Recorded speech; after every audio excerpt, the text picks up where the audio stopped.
झटपट अशी आपली भेंडीची भाजी तयार आहे। आवडली असेल तर लाईक करा, शेअर करा आणि सबस्क्राईब करा आपल्या चॅनलला। एकदम साधी सुधी अशी भेंडीची भाजी पाहणार आहोत।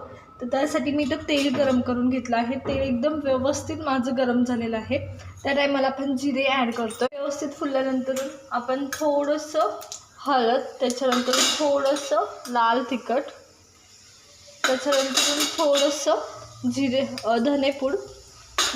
जिरेपूड टाकायची गरज नाही, कारण आपण ऑलरेडी ह्याच्यात सगळे मसाले टाकलेले आहे। आणि भेंडी त्या मसाल्यात व्यवस्थित परतून घ्यायची टाकून सगळ्या साईडने। भेंडी एकदम व्यवस्थित परतून घ्यायची। परतून झालं की मीठ टाकायचं। भेंडी व्यवस्थित परतलं गेल्यावर मीठ टाकायचं। मीठ करून कूट टाकायचं आणि 5 मिनिटं वाफ काढून घ्यायची झाकण ठेवून। काढून पाहूया। तर इथं आपली भेंडी तयार आहे। हलवून घ्यायचं कूट फक्त आणि सर्व करायला